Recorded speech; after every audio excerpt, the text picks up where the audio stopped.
Like, this is a very unusual and unorthodox thing going on. Like, now I want to know. Okay, there it is. There's one. That's Like, at the end.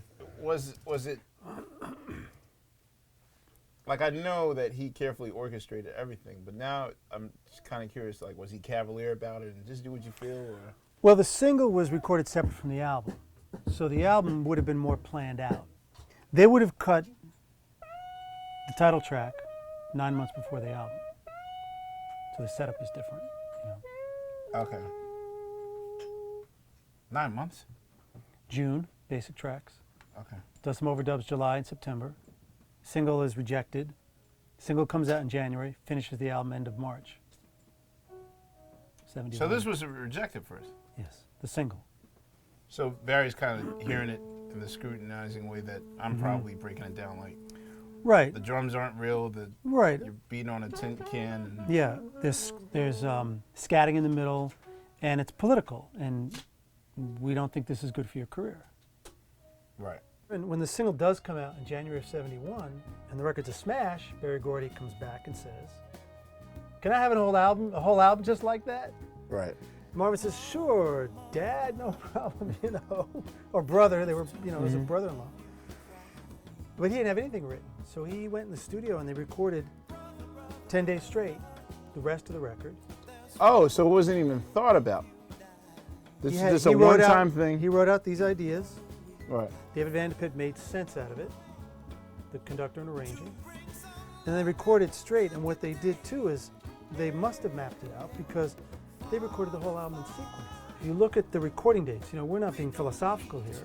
Oh, Marvin created this thing, cut it together to make a statement. So What's Happening, Brother was next. He literally recorded What's Happening, Brother, and the next, and the next, and the next, and ended with Inner City Blues. And actually, on the tape box, Inner City Blues is called The End, because he didn't have a title yet.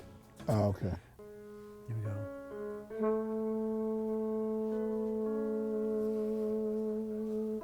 What's even crazier is that the piano is mostly used as percussion, not as a melodic lead or an anchor. It's pretty much how Marvin played.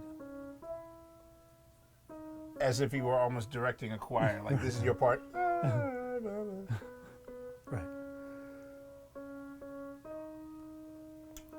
Now, we're the infamous football players, and They're not in the beginning. oh wait, they looped it? Cause that, hey, what's happening? That, they cut that, they moved that to the beginning. If you have, you know, the single is Yeah. different. The single does not have this in the beginning. Okay. It's all in the middle. And then in between, what's going on in the next track on the album. The original mix. Just all over the place. There's a cut there. But Marvin's in the background. Marvin's with them in the background.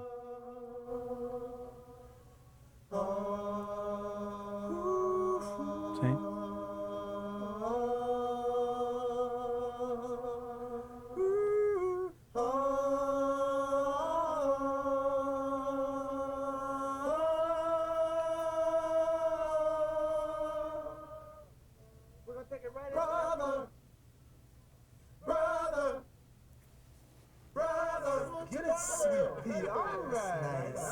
When did they record this? June? The track in June, they did all this in July, like a month later. Let's go all the way this year, baby. 14 and 0. Come on, Freckles, let's play. Detroit Lions? Detroit Lions, let's go all the way. 14 and 0. Sorry, Detroit. That's cool. That's cool.